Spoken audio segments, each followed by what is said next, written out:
All right. Yep. Good morning, everyone. Again, yep. So I would like to let's do the mic and camera check, Professor. Let's do it together with our audience. Yep. If we would like to request our audience today, if you can give us a thumbs up on the chat box, if to confirm that you can actually see, hear us, and of course, check the slides on your screens. Thank you so much.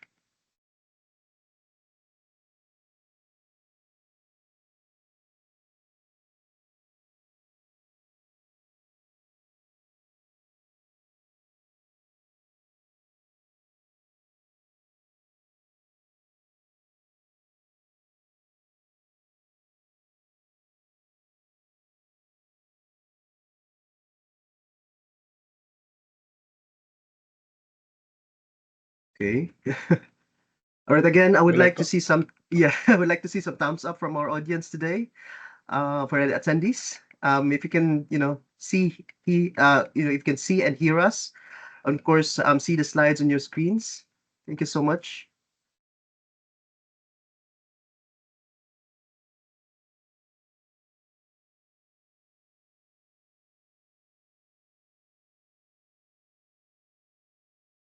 All right, thank you, Piabi.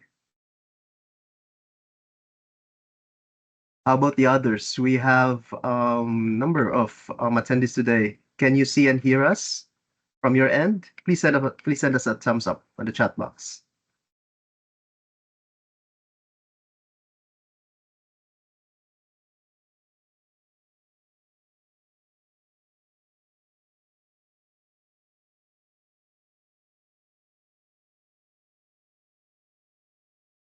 there's another one.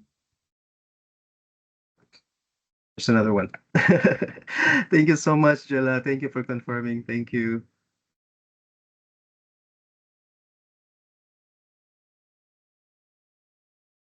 Okay. How about the others?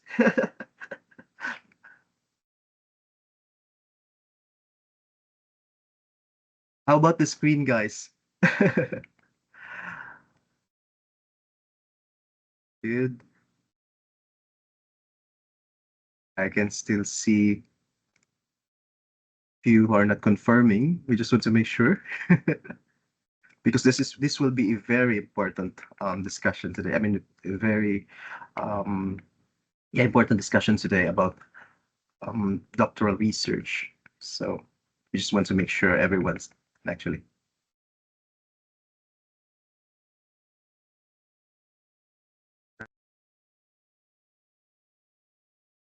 All right. Thank you so much.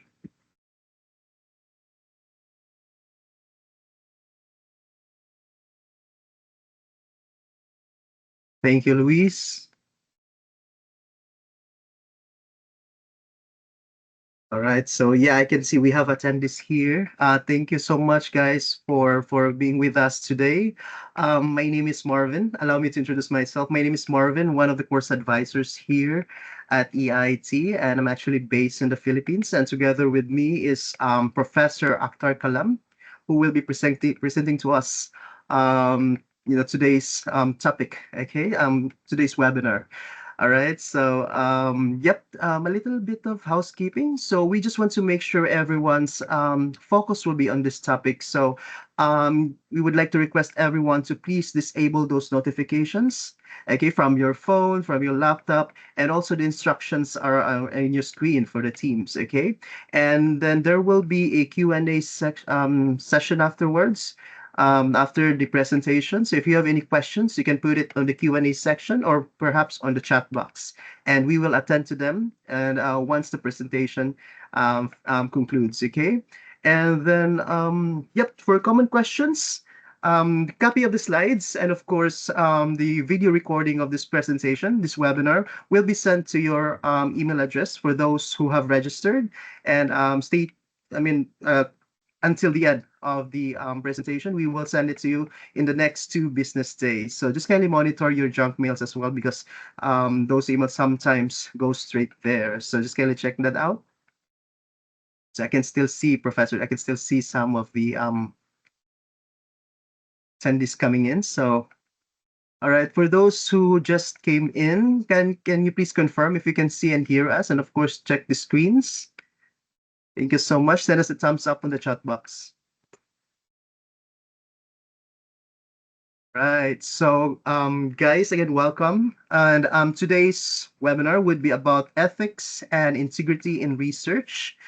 This will be understanding ethical consideration and navigating um, institutional review board (IRB) process. So this will be presented to us by Emeritus Professor Akhtar Kalam is one of our EIT professors here at EIT. I will give the floor to Professor later on to, we will get to know him better for those who just attended our webinar. Okay, so a little bit of EIT, about EIT. So we are actually an education provider based in Australia. So we have campuses in Perth, Western Australia. We also have a campus in Melbourne, in Victoria. And recently, we have opened our campus in Brisbane. So we specialize in engineering courses. So we offer a wide range of programs, starting with our professional certificate course, then going towards our diploma and advanced diploma courses, and then we have undergraduate certificate courses as well, bachelor's, graduate certificates and diplomas, master's, and doctor of engineering course. So these programs are actually industry-oriented programs. So we just want to make sure, guys, that after completing the course with us, the skills and knowledge that you have learned from us are valuable to employers. We just want to make sure of that, okay? So, okay, these programs that we're offering here are nationally recognized by the Australian government, and then at the same time being recognized by international engineering accords, namely Sydney, Dublin, and of course Washington Accord. So our lecturers here, like Dr. Professor Akhtar Kalam, are industry experienced lecturers. Okay, so they're not just teach, but it's not just by the book, but based on their experience as well. So we just want to make sure, really, again, that the skills and knowledge that you have gained here are valuable. Okay, and then we make use of a unique delivery model, such as these live webinars. And of course, we have dedicated learning support officers and in state-of-the-art workshops, like using our virtual and remote laboratories. So, okay, so now I would like to request Professor Kalam to tell us more about himself, especially for those who are just new or who just firstly attended this webinar. Thank you so much, Professor. Yep. Thank you very much. Thanks a lot, Mervyn, for starting it and letting me speak about myself. It's a hard thing to say about yourself, but I'll try. I was with Victoria University for more than about 38 years, and now I'm at a college in Melbourne, and I'm based in Melbourne. I have my own consulting groups, and I'm editor-in-chief of the Australian Journal of Electrical and Electronic Engineering. So I believe that I produce a lot of students, and in particular, more than 9,000 undergraduate students and more than 60 PhD students have graduated under my supervision. Now, beside that, I'm the consultant for electricity supply industries in Australia and overseas, and I've done a lot of change management plan. Yeah, I will take care of the control. Thank you very much. So that is with that fundamental introduction, I just want to tell you that my qualifications are from India originally, and then to United States, and then last one was in UK in Bath. So I got my PhD from Bath and my master's from Oklahoma in the United States, and all my undergraduate degrees are from India. So with that in mind, can you make this slide bigger, Mervyn? Oh, Mervyn is gone. Marvin is not there. Anyway, I'm actually your Marvin, is professor. it Just a second. is Sure. it possible? is it possible to make that bigger? I mean, because it's very hard to see what is there. Sure, sure. How about that I, one? yeah. Can you understand what is happening? Yeah, it actually works fine from my end, Professor, but let me just magnify that one for you. How about that? No, no, I want to get rid of all that which is at the bottom. Ah, this All the one. slides are, Okay. yeah. Let me just see how this works. I'm not sure why is this here. Oh no, this is no good.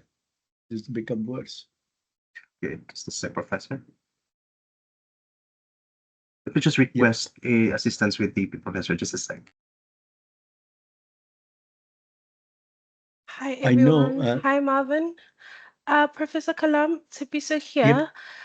If you could kindly just click on those three dots where there's more Yeah, actions. yeah, I know. I'm trying that. And which one I should use? Magnify slide for all? Please tell me the options that are there. Hide presenter view, magnify slide Hide for all. presenter view, please, sir. That's it. That's it. You're right. Thank you very Okay, much. there you go. Thank you so much, Marvin. You may Thank you, continue, Professor TP. Kalam. Yeah. Um, the as I said, I bought that qualifications and I'm professional uh, member of many professional associations I have. Now, what I'm going to cover today is very interesting, but before I do that, let me wish all of you the typical Australian way of saying things, good day. And today's session, we will focus on the principles of ethics and integrity in research and how we as researchers can effectively navigate institutional review board processes. The goal basically is to ensure that our study upholds the highest ethical standards while complying with institutional and regulatory requirements. Remember that we're talking about the highest ethical standard. There's no compromise, my friends. There's no compromise whatsoever. And we are very lucky that we are in engineering area and ethical standard is not uh, that important like vaccine and drugs and animal research, human research. Uh, we deal with machines and equipment, so it's a bit easier for us. But still, in the same token, we have to make sure, especially when we are doing research where there's human subject involved, even if you are doing interviews and all those things, even then, you have to make sure that your standards are right on the top. Now, in today's topic, I'll be doing basically 7 sections. The first, I will be talking about the basics and what you need to know. Then I'll go to the principles of ethics and explain to you what IRB is. IRB stands for Institutional Review Board, and give you a big picture and how will your application be received, and talk a bit on the research project ethics and integrity and the key takeaways. I think I'll finish it within time. There should be enough time for questions. Now the basics. The first thing I want to do is basics. And the question that comes in everyone's mind, what is human research? What is human research? Human research means you have got subject where there are human beings over there. The research studies is conducted with people or on people or with their data or tissue. All that is human ethics and human research. So you understand it is with the people or on people or with their data or their tissues.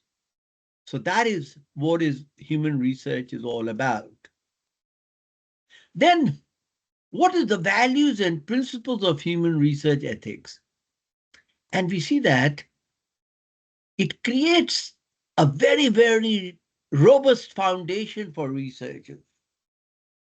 And this is where a very important issue comes. And that issue that comes is basically the issue which comes is is a is your integrity issue.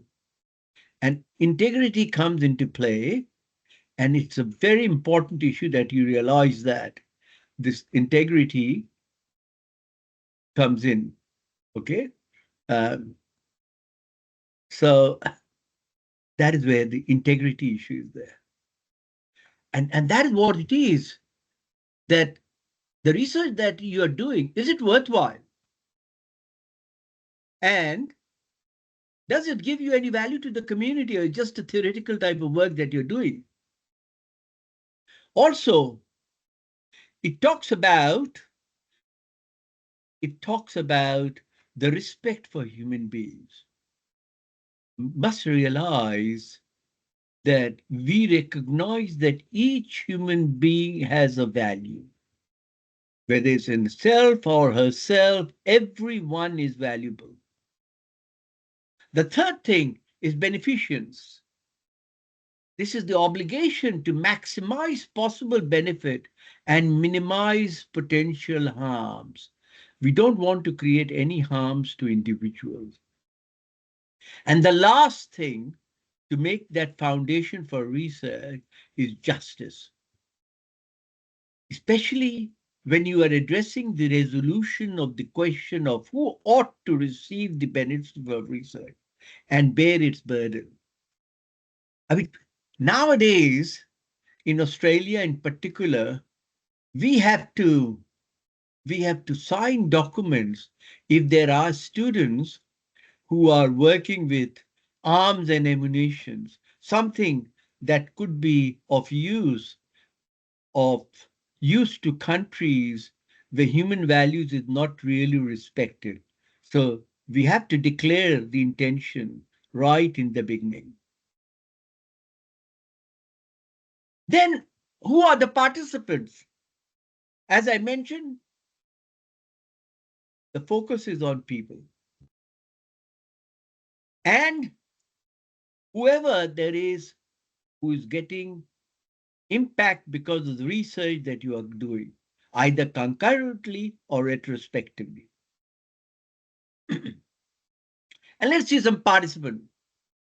And you can involve them in a number of ways.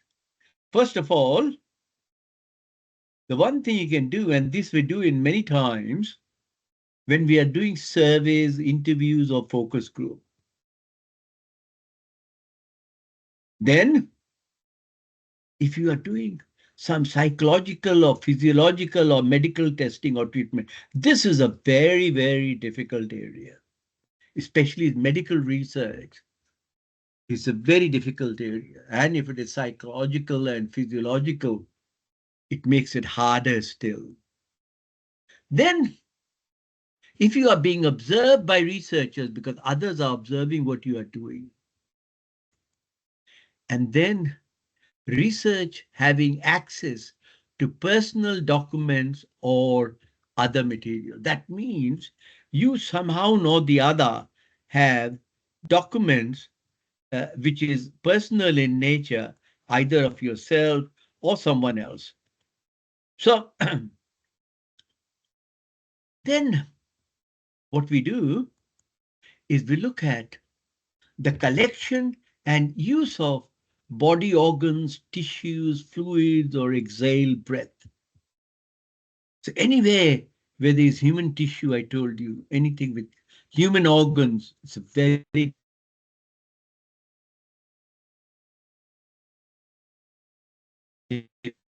difficult area. Access to information, individually identifiable, redefinable, and non-identifiable form. This is as part of your existing published or unpublished source or database.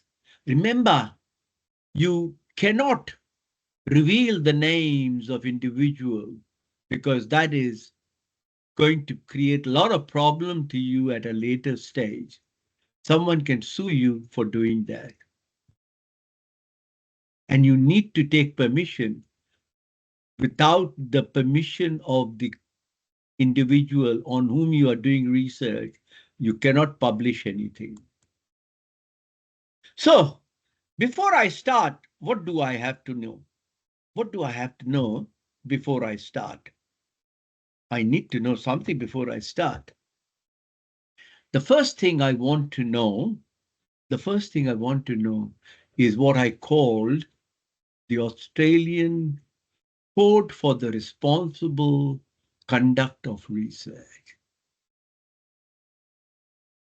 Remember, if you are in Australia, you have to comply with Australian code. Okay? And this is basically in two parts. The first part talks about the principles and practices, where it tells you who is responsible for what, whether it's managing the research data, whether it is supervision, whether it is publication and dissemination of findings, whether it is authorship, whether it is peer review, whether it is conflict of interest or collaborative research. So the second part talks about the breaches, research misconduct, and resolving allegations. So, my friend, peer review is a rigorous evaluation of scientific work so as to ensure its validity and quality. While conflict of interest are still potential situations that could compromise the impartiality of reviewer or editor and are managed by disclosure and recusal, both peer review and conflict of interest handling are very, very crucial, because this is what is going to maintain the research integrity alongside the practice of collaborative research, where there could be multiple of researchers either working in one institution or entities working together. It could be two institutions working together, multiple institutions working together. So, my friends, you have to understand that you as researcher, whichever country you are in, you don't have to follow the Australian code. If you are in South Africa, you'll have to follow the South African code. But more or less, the gist is very, very similar throughout the world. If you want to know where you can find the Australian one, I've given you the link. You can just click on that link and you can find and familiarize yourself with what is required in Australia.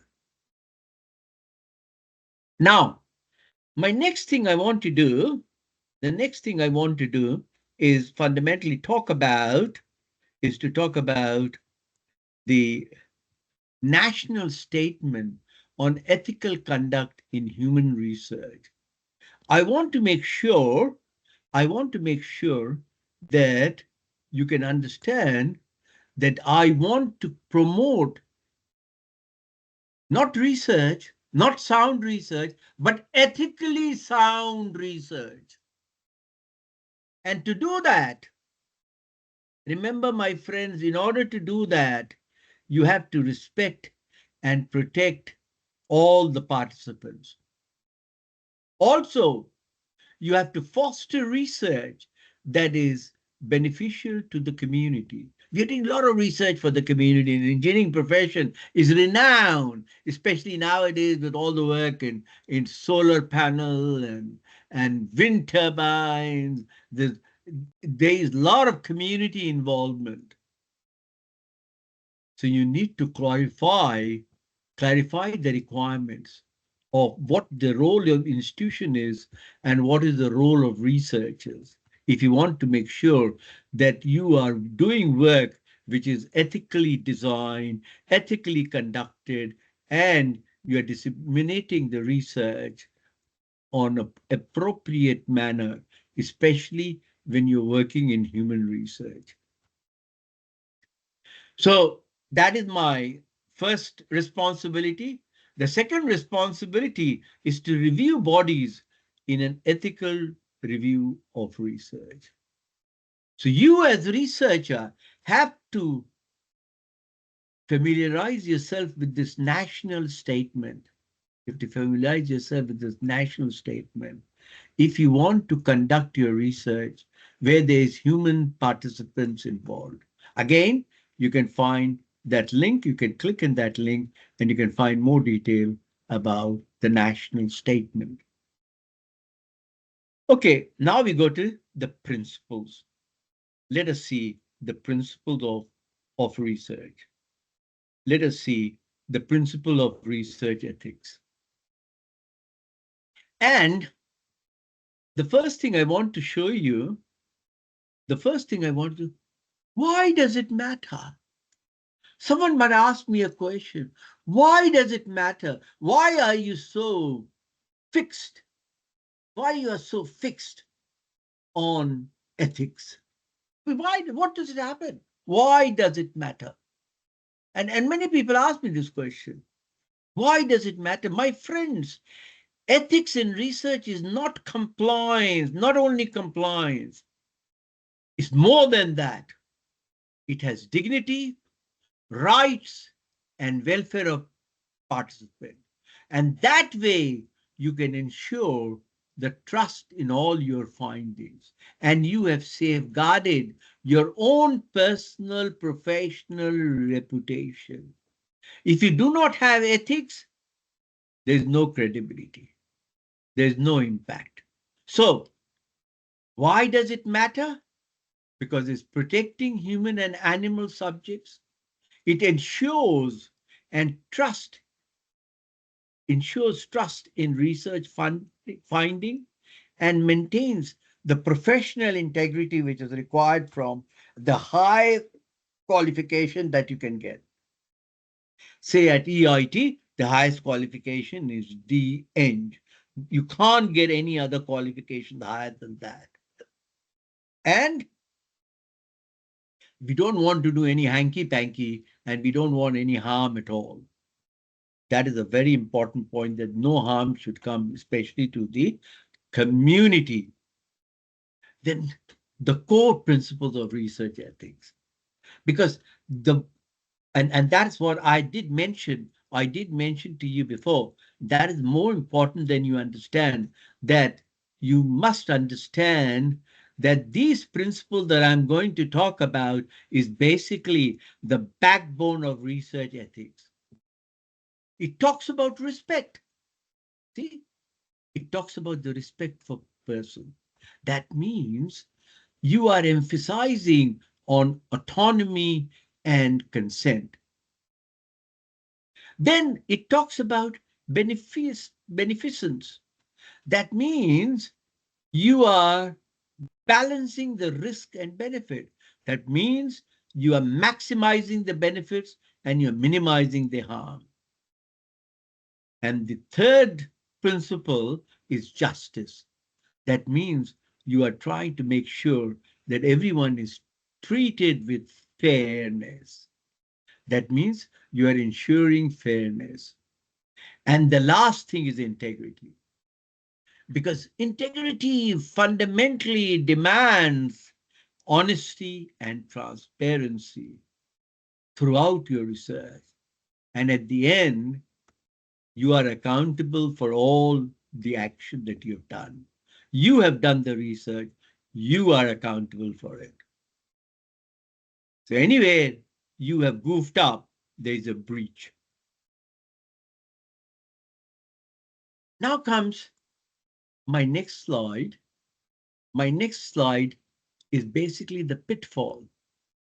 People do not understand. If I don't do that, what's the problem? I'll tell you what's the problem. I'll tell you what problem. First thing is you're doing misconduct.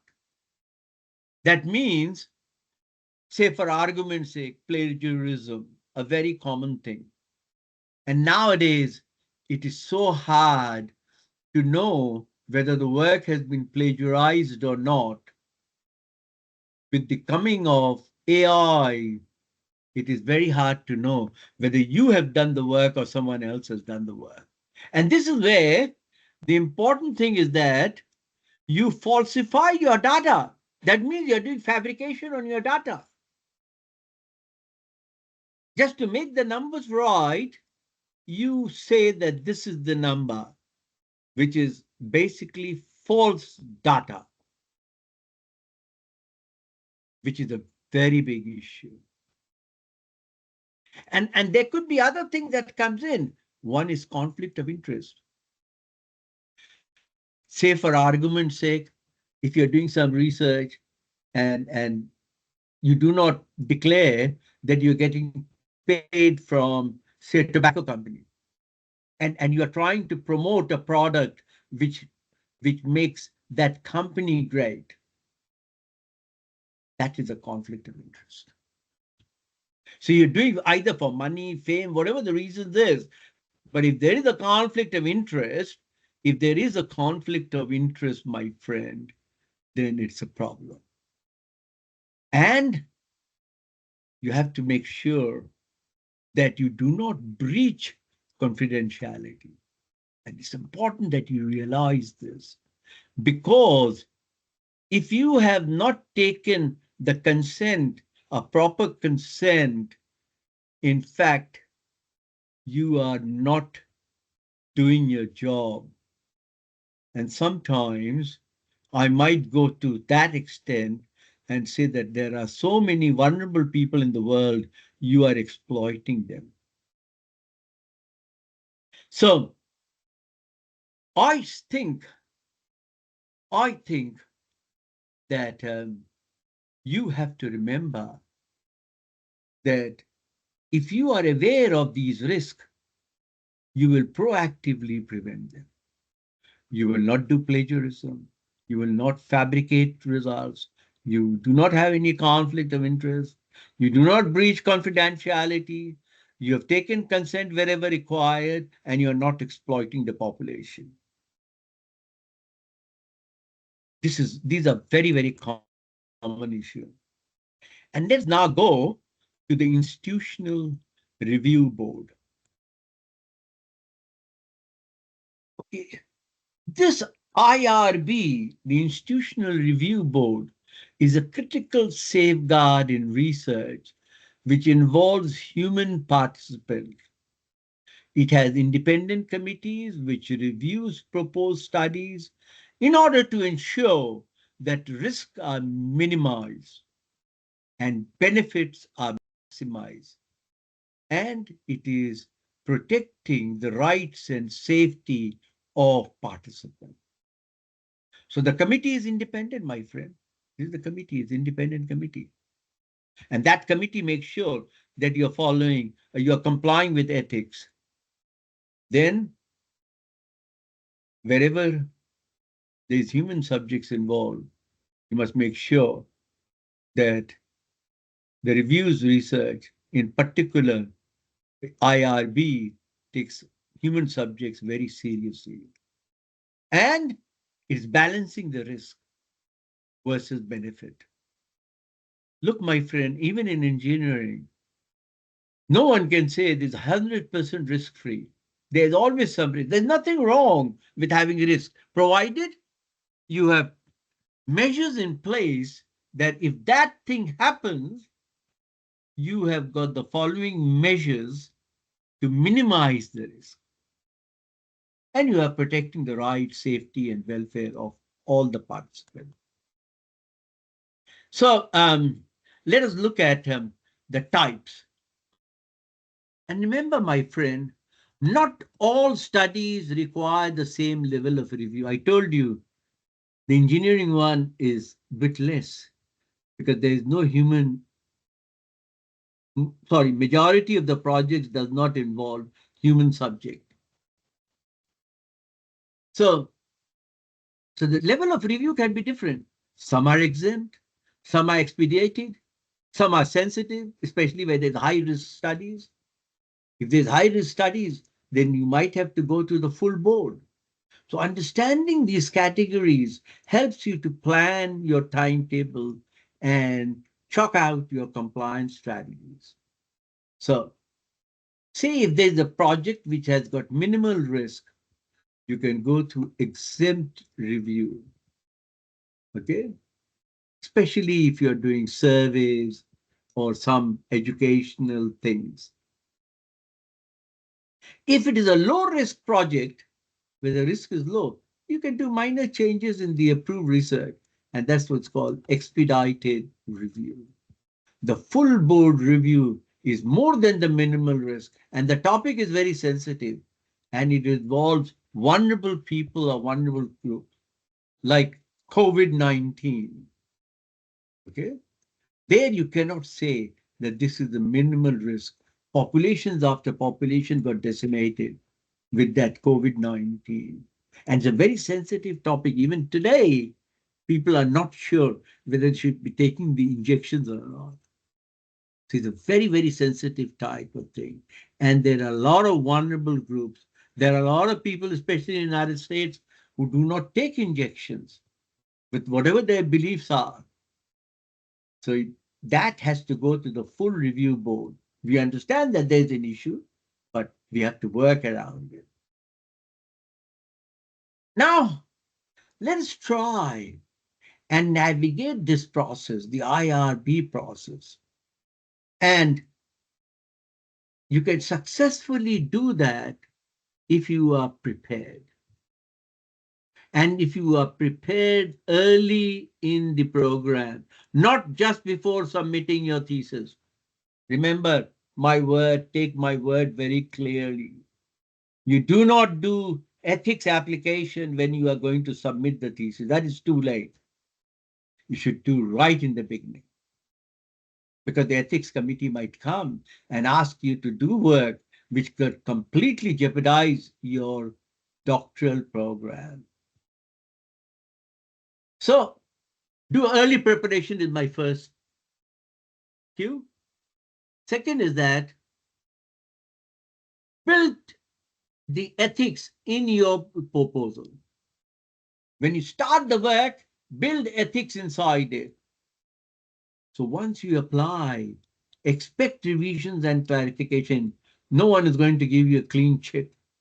Approval must always precede data collection, and compliance continues throughout the study.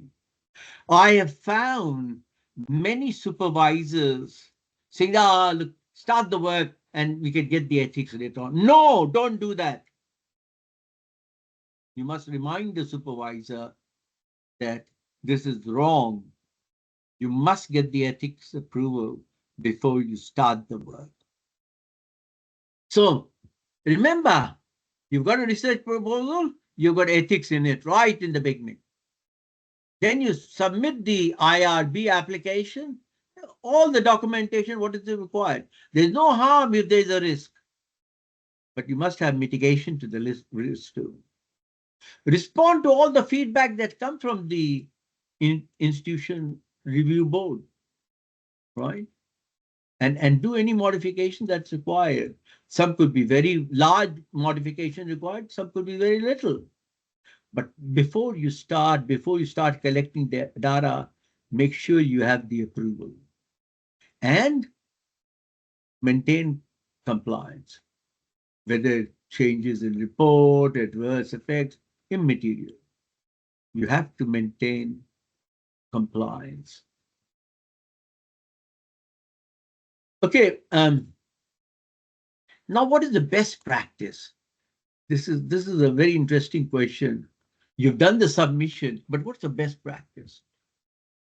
Because remember, you have to make sure that you have done a planning very, very carefully, especially planning for consent. If you're going to take consent from someone, you've done that very carefully. You must make sure that you honor confidentiality measures. You must maintain transparency.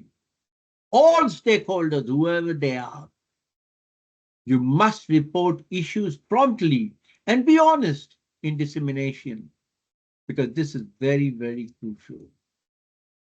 So right from the beginning, you have planned your consent processes very carefully. You have protected the confidentiality. That means the data storage and the anonymization. You are transparent with your funders, with your participants. You monitor and report any problems promptly, and you are honest. It's very important that you're honest. Do not fabricate, especially in reporting. Now let's go to the big picture, my friends. Let's go to the big picture. The big picture is who will deal with your applications. Who's going to deal with your application? Okay, and this is where the beauty comes. And let us see this. Okay, this is the committee, and this is the committee in my university that I was there. And so you might see Victoria University written somewhere. So there's Victoria University. Okay. So in the university itself, there is a research committee, and there are different sections. One is talking about the animal experimentation. The other is talking about biosafety matters. Then it's talking about the Human Research Ethics Committee. And then there are other things like policy development, business and law, because we had arts education, and this is where engineering was. These three mega school used to put their feedback to the University Research Ethics Committee. So that is the first stage, right? Then second, if there is a review resolution from minutes that and anomalies that may arise from the Human Research Ethics Committee, you have to send it to the University Research Committee. After you've done that, now, if there is dealing with non-minimal risk, not much risk, there is low risk. Okay, example could be projects involving children, special groups, okay, intrusive techniques or very sensitive material is reviewed at this level. It has to be ratified by the faculty, as I told you, these are the faculties, and say it's health engineering and science, by that faculty research ethic committee, where all the decisions, management issues, especially the membership, implementation of procedures and formalities are all the responsibility. And they respond to NHMRC, National Health Medical Research Center. You see, there is children. Very sensitive issue. Okay. After that, you have another one, which is review the minimal risk application. And you are doing all the amendments and extension which has been requested. This has to go to the Human Research Ethics Committee, which is this one. From the Faculty Research Ethics Committee, who makes the recommendation and sends it to that Research Ethics Committee. After that, policies are developed. Procedures are there, which can look at existing and emerging issues. And they give their feedback again to the University Research Ethics Committee. So you see, the process, if you look at it, is very cumbersome, very thorough, but it is meant to be like that because the subjects are very sensitive subjects. If you look at it, the best subjects I could find is human subjects, because human is very sensitive one. Whether it is minimal risk or low risk, everyone is very concerned. And you will find, especially the University Research Ethics Committee will come very strong if you have done anything wrong.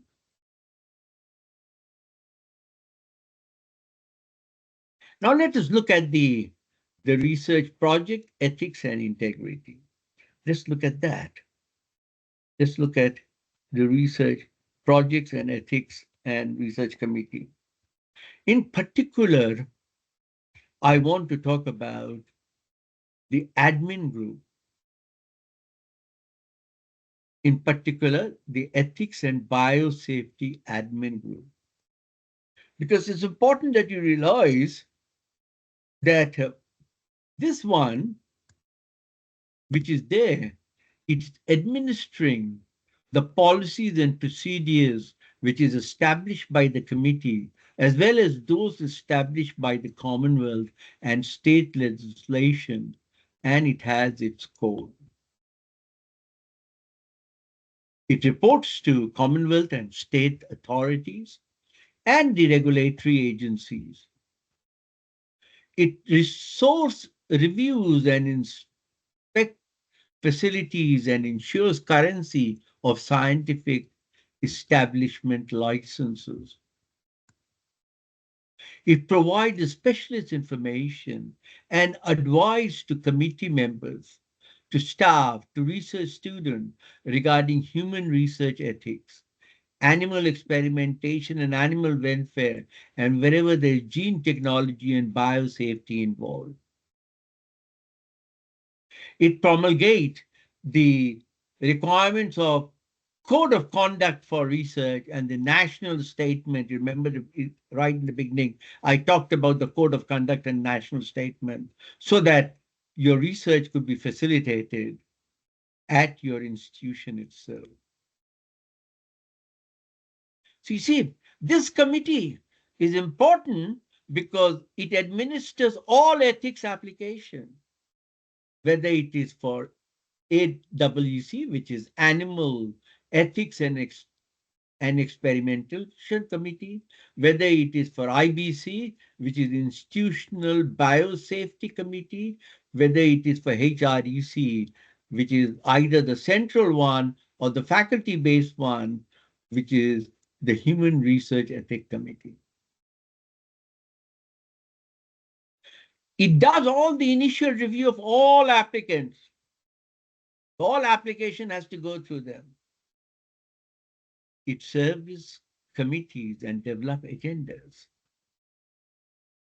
It notifies researchers of the outcomes and monitors compliance with ethics and regulatory requirements. So it manages all the allegation of breaches that has taken place and requests which is received, especially amendments, extension, any approved projects, it reviews all that. So who reviews the ethics application? Who reviews the ethics application? So you see that now, you see that I have got HR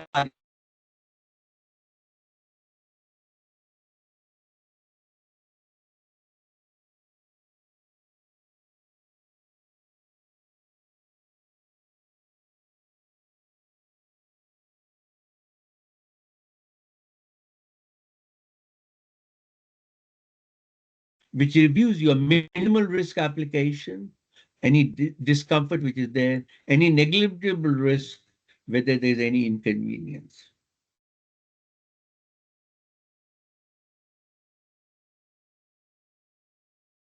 Now let us see, how do you manage your research projects and ethics? And it's a very interesting question. How do you do that? First thing is time. Manage time carefully. Manage time carefully. If you don't know, learn project management. Every problem is a project. And every projects are unique and complex. And there is connected activities. You have to understand time, resource, and quality. You have to understand the process of ethics application and what it requires in your research project. Okay? It has to look at the deadline. Remember, you will find normally these meetings occurs once in a month. So you have to comply by the timeline. They will not do a special one for you. Remember, deadlines are crucial. If you can't make it this month, it'll be postponed till the next meeting. Especially when you are doing Christmas time, I find students really struggling to meet the time because 2 months or 2.5 months, that committee does not meet.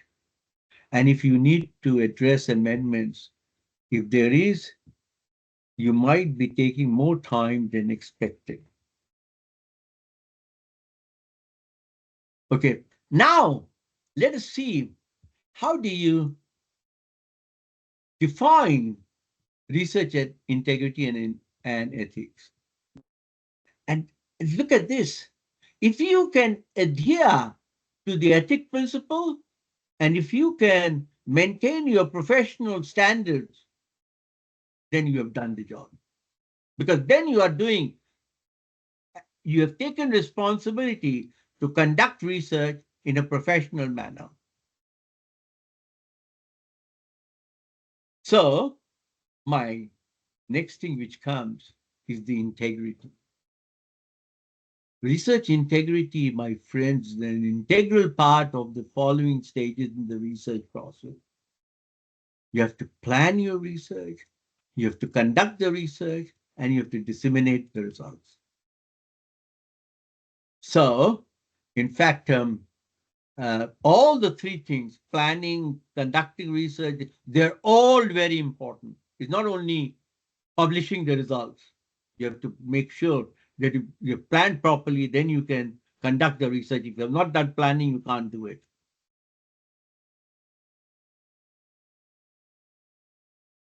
Okay, what are the source? You want to do, you understood. I'm coming towards the end of my presentation. Where are the source that will be responsible and guide me to do my appropriate research, which is acceptable? Professional codes.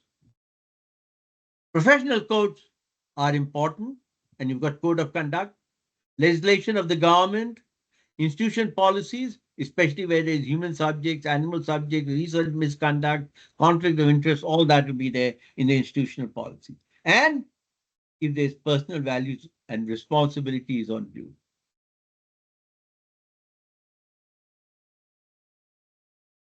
So what are the ethical principles underlying the codes? Honesty, honesty, honesty, honesty. You must be objective. I told you in the beginning, there must be integrity. You have to be careful. You have to be open, transparency. IP is a very important issue. Confidentiality is extremely important. Publication must be responsible. That's where a good supervision will come, because a good supervisor will take responsibility of mentoring you properly. Then it shows that we are respecting our colleagues. You also have a social responsibility. You must be non-discriminatory. You have to be competent. You have to know the legal side. You have to take care of the animals, especially if there's animal there. And human subject protection is of prime importance. So, what are the key takeaways that I can tell you? And in order to explain to you this key takeaway, I want to consider a case. Say, a researcher gathers health data without fully informing, they've done some information, but they've not disclosed everything. This definitely violates both respect for the person and confidentiality. The institutional review board would require redesigning the study, especially its consent process before approval begins. So you understand. So there is a researcher who is collecting data without proper consent. So you will see, I've got concerns with that. Because autonomy is not there, confidentiality is not there. Most probably, the institutional review board will reject this request, or they might ask you for modification. The correct process is to redesign the consent process, especially when you have got voluntary participation. So my key takeaways, my friend, my key takeaways are the following. This is my last thing. Okay. Make sure that is safeguarding the participants and research credibility. Make sure that that is there. Okay. Your core principle should be that four things that I talked to you about right in the beginning: respect, beneficence, justice, integrity. Then the Institutional Review Board ensures ethical compliance for human subject research. Build your ethics into research design, not just as an afterthought. I told you right in the beginning, you must have thought about that, or else it's too late if it's towards the end. So in summary, what I want to say, ethics is fundamental, my friend. If you want to do credible and responsible research, you have to take this matter very seriously. By integrating ethical principles into the very design of our studies and working closely with institutional review board, we not only protect participants, but also enhance the quality and impact of our research. And if you do that, I can assure you, you will be absolutely successful in your research. And with that, Marvin, I've completed my presentation. If Thank you you so ask the much. question, this is a record time I've completed, and This normally is I go actually 5 the minutes. time. Yeah, Yeah. we actually have lots of questions from one person, so maybe we can request this person to be on the screen as well, and then ask directly to you, Professor, if it's okay with you. So we will allow him to ask questions directly because I can see he has lots of questions here, in the Q&A section about the topic. So is it okay, Professor? Yeah, no problem. All right. So let's call on Luis. Luis, let me just bring him on screen, and then Luis, are you there? Luis Lopez. Luis Lopez, yes. Yeah. Can you please turn Unmute on your yourself camera because and mic? Luis could be very important. It is, it is. He has lots of questions actually in the chat box. Luis? Luis is there, but he's not Yeah. unmuted. Most probably he's talking to himself. I give him the access to unmute himself. Okay, that's good. Yes, Hi, I'm Luis. here. Hi, Luis. Good morning Hi, to you. good morning. Good I have afternoon. some Good day. question. Let's put it good Good day day. because we are in different part of the world. Exactly. Good day to you. Thank you, thank you. I have some question for you, Professor. The first, You're the first, welcome. the first question is: how can institutional responsibility for the ethical dissemination of results can be compromised in context of private research funding, and which governance mechanism can mitigate this risk?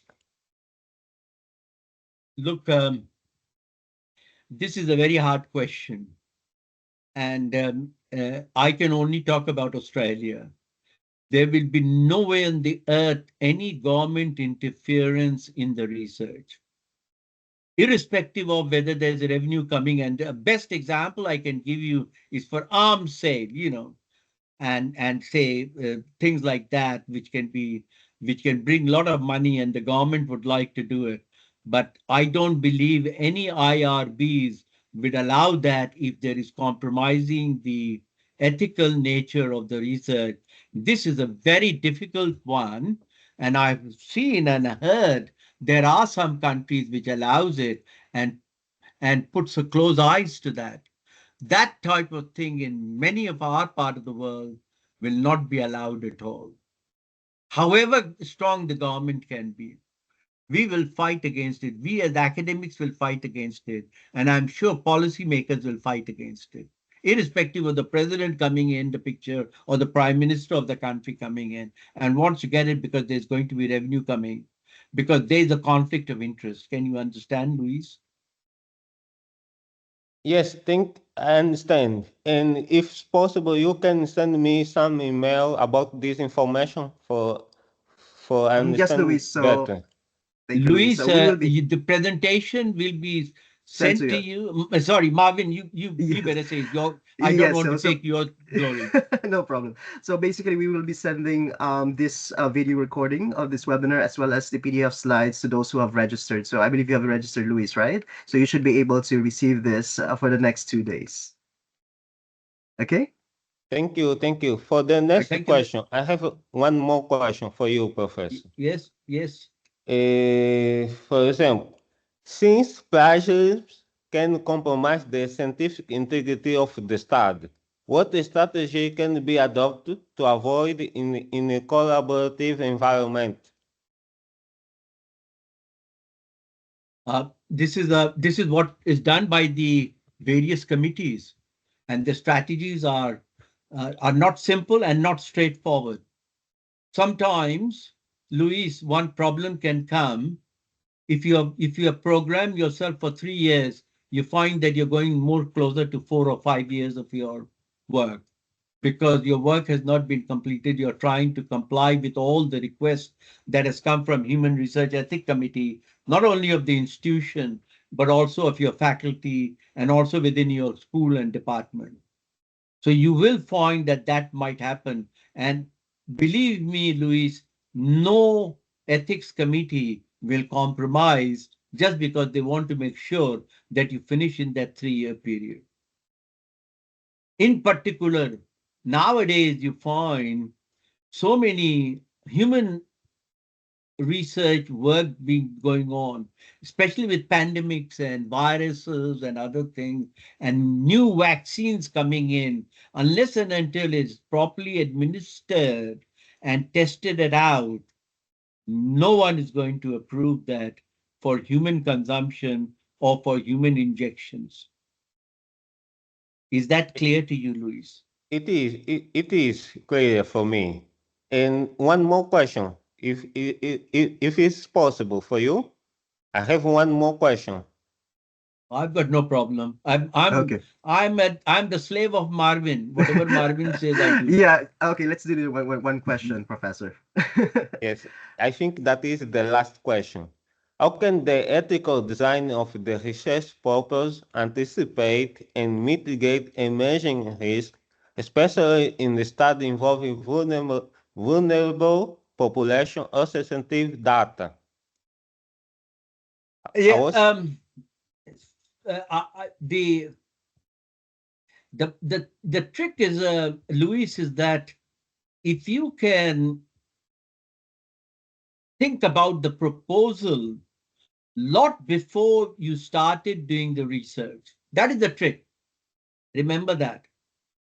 If you do it toward the end, I am telling you right now, your thesis will not be completed, and definitely not in time, and you'll be struggling, and you will have nervous breakdown. So we don't want anything to happen to you, all right? So we want to make sure that you get it down very early in, so you know exactly what are the pitfalls and where you can goof up and how you can mitigate these effects. Every problem has a solution, Luis. I will tell you one thing for sure. Take my word for it. Any problem in the world, there is a solution. The question of time, resources, money, and the determination.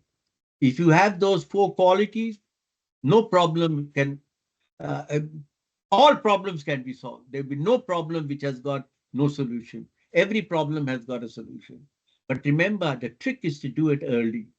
And what happens is that my experience says that many students leave it till the end. And then there are a lot of cowboy type of supervisors who do not know all these processes, and they wait till the end, and that makes the life of the student a very, very difficult one. Naturally, the student is going through a learning process. Therefore, I believe that the student should be trained adequately by these universities and institutions before they give them this type of work. I mean, I remember myself, I went to so many classes. I'm old now, but once upon a time, Luis, I was young like you. Okay. I had zeal and enthusiasm like you. I wanted to do research, not in 3 years, but in 20 seconds. Okay. It's not done like that. You have to do a Yes. proper procedural manner and you have to take your time. Remember, research is not only the research quality of the work that you have done, it is the process which is also part of the research. Thank you for your advice, for your experience about this Thank you. topic, Professor. Thank you very much. Thank you very much for coming to Thank our you. presentation. Thank you, Luis. Thank you for participating. Thank you so much. All right. So just take control of the screen, Professor. So for Yep, just yep. few announcement, let me I, just take you control. have Okay, taken that's back. good. Yep, Yeah. I have taken back. All right, thank you, Professor. So, yep, just we're actually happy to announce that again, we EIT will be hosting a virtual open week. This is our actual annual activity. So that's starting from September 15 up to the 19th of 2025. So we will be showcasing our courses and then as well as our programs, our student supports here. So we will be showcasing our courses again, and this will be a daily webinar. Again from 15th to 19th of September. Okay, and we would like to also announce the competition that was actually conducted by EIT. So get a chance to win 2,000 US dollar if you showcase your creativity and humor in sitcom style video for the chance. Yep, sitcom style video. So this is a clever twist, showing clever twist on traditional tool or hilarious automation idea. So it's a 3 minute. You can submit a 3 minute skit. Showcasing us about this industrial automation. Okay, so for more information about this, you can visit our website and then check on the information about how to join this one. So again, get a chance to win 2,000 US dollar. Okay, and then yeah, for our upcoming courses, we have Doctor of Engineering. We also have our on-campus Doctor of Engineering. So the first that I just mentioned is the online version. Okay, and then upcoming doctor webinars. We have next one will be this coming October 2, and we also have a November 6 and December 4 for another webinar about doctoral research. Okay, so we would like to request everyone to please participate in our survey. This will be very helpful to us to to provide more free webinars with you guys. So your feedback really matters to us. So yeah, I would like to request everyone to please participate. So if you can actually scan the code on your screens, and then I'll be posting the link as well in the chat box. Okay, thank you so much, Professor. Any last words before we wrap up? No, I just want to say bye-bye. And by the way, I will be giving presentation on the DEng on the WOW week, that virtual Oh, yes. open week that you Yes. have. I'll be giving, and the last three sessions of the Sessions. doctor engineering program, I give it all the time. So if you are interested, please do join in. The more people joining in, the better it is. The It is better. a value for you. And Yes.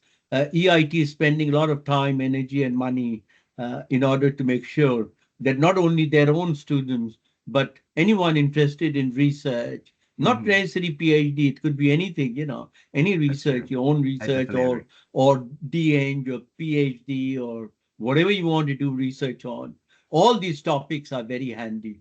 Sorry, I don't want to take more time.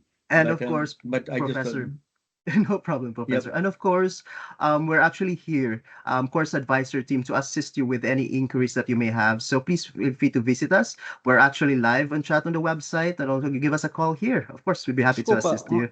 Marvin, sorry for interrupt you this moment, but I didn't see the link about the information about the complete this information, the link about Oh, the evaluation this yeah. course, no?